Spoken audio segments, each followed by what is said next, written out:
High மக்களே, welcome to my channel. இன்றைக்கி வந்து சண்டே. ஸோ அதனால் வந்து லேட்டாக எழுந்திரிக்கலாம்னு நினச்சேன். பட் ஆனால் லேட்டாக எழுந்திரிக்க முடியல. என் பையன் வந்து இன்றைக்கி 6 மணிக்கே எழுந்திரிச்சிட்டான். ஸோ அதனால் நானும் நேரமாக எழுந்திரிக்க வேண்டியதாக போயிடுச்சு.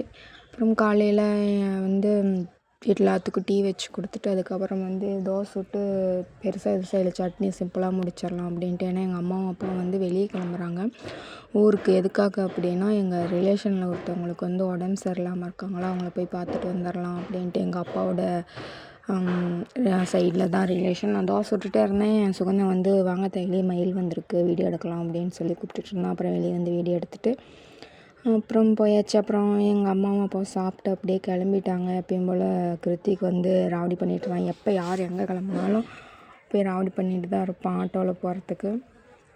அதுமாதிரி போய் ஆட்டோவில் ஒரு ரவுண்டு கூட்டிகிட்டு போயிட்டு வந்து விட்டுட்டு அதுக்கப்புறம் தான் கிளம்புனாங்க. நம்மளும் கொஞ்சம் நேரம் கழித்து அப்படியே தோசை சுட்டு ஃபஸ்ட்டு சுகந்தனுக்கும் கிருத்திக்கும் சாப்பிட வச்சுட்டு அதுக்கப்புறம் தான் நம்ம சாப்பிட்டோம். இதுக்கப்புறம் இன்னும் நிறையா வேலை இருக்குது, அதை அடுத்த வீடியோவில் பார்ப்பீங்க. இந்த வீடியோ பிடிச்சிருந்தா லைக் பண்ணுங்கள், ஷேர் பண்ணுங்கள், கமெண்ட் பண்ணுங்கள். அண்ட் சேனலை சப்ஸ்கிரைப் பண்ணிக்கோங்க. தொடர்ந்து உங்கள் சப்போர்ட்டை என் சேனல் கொடுத்துட்டே இருங்க. And thank you so much. Bye.